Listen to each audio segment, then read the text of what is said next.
अस्सलाम वालेकुम।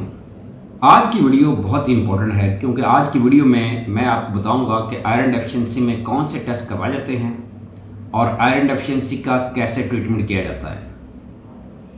जब किसी मरीज में हम आयरन डेफिशिएंसी सस्पेक्ट करते हैं तो उसमें जो सबसे पहला टेस्ट करवाया जाता है वो सीबीसी होती है।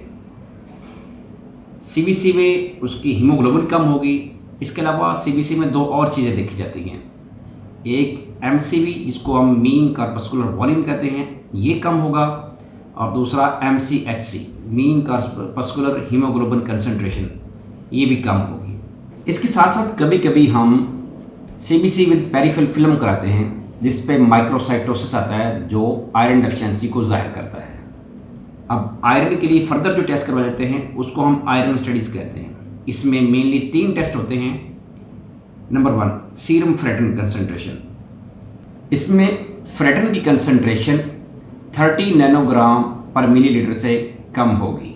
दूसरा टेस्ट जो करवाया जाता है उसको हम TIBC कहते हैं, टोटल आयरन बाइंडिंग कैपेसिटी, और आयरन डेफिशिएंसी में इसकी वैल्यू नॉर्मल से इंक्रीज होती है। तीसरा टेस्ट जो आयरन स्टडीज़ में किया जाता है उसको ट्रांसफर सैचुरेशन कहते हैं, और इसकी वैल्यू 20% से कम होती है।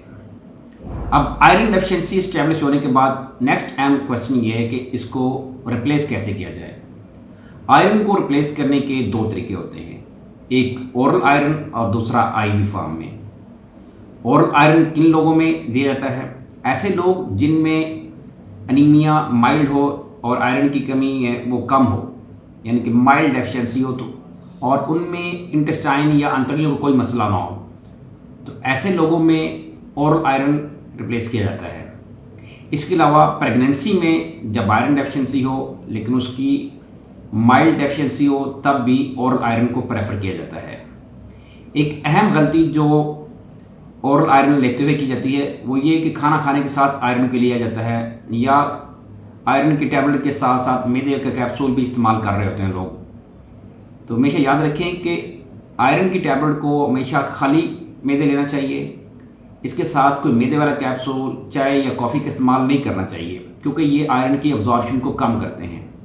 और लेटेस्ट स्टडीज़ और रिसर्च के मुताबिक आयरन की टैबलेट को एक दिन छोड़ के लेना चाहिए क्योंकि इससे आयरन के जो साइड इफेक्ट हैं बॉडी में वो भी कम होते हैं और उसकी अब्जॉर्प्शन भी बेहतर होती है। अब किन लोगों में IV आयरन रिप्लेस करना चाहिए?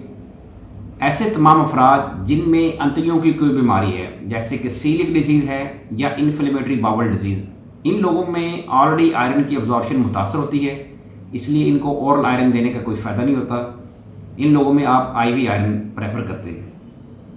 ऐसे तमाम अफराद जिनको कोई गुर्दों का इशू है, यानी कि क्रोनिक किडनी डिजीज़ है, या जो मरीज़ डायलिसिस पे हैं, या ऐसे मरीज जिनको हार्ट फेलियर का मसला है और उनमें आयरन डेफिशिएंसी है, ऐसे लोगों में भी रिसर्च के मुताबिक IV आयरन के अच्छे रिजल्ट्स हैं as compare to oral iron.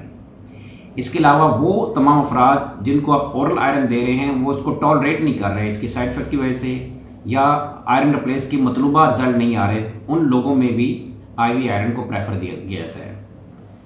अब IV आयरन किन फॉर्म में अवेलेबल है? इसकी 2 मेन फॉर्म अवेलेबल हैं। एक फेरिक कार्बोक्सी माल्टोज जिसमें आयरन की मिकदार बहुत ज़्यादा होती है और ये थोड़ी मिकदार में भी रिप्लेस करने से आयरन की डेफिशिएंसी पूरी हो सकती है, और दूसरा आयरन सुक्रोज, इसके लिए हमें ज़्यादा मिकदार में आयरन रिप्लेस करना पड़ता है और ये अक्सर वेनोफर की फॉर्म में अवेलेबल होता है। अब आयरन रिप्लेस करने के बाद आयरन का रिस्पॉन्स कैसे चेक करना है? आयरन रिप्लेसमेंट के रिस्पॉन्स चेक करने के लिए 2 से 3 हफ्ते के बाद हम CBC का टेस्ट करवाते हैं और इसमें हीमोग्लोबिन को चेक करते हैं, और 2 से 3 हफ्तों के बाद अगर हीमोग्लोबिन इंक्रीज़ होना शुरू हो गई तो इसका मतलब ये हुआ कि आपकी आयरन की डेफिशिएंसी ठीक होना शुरू हो गई है।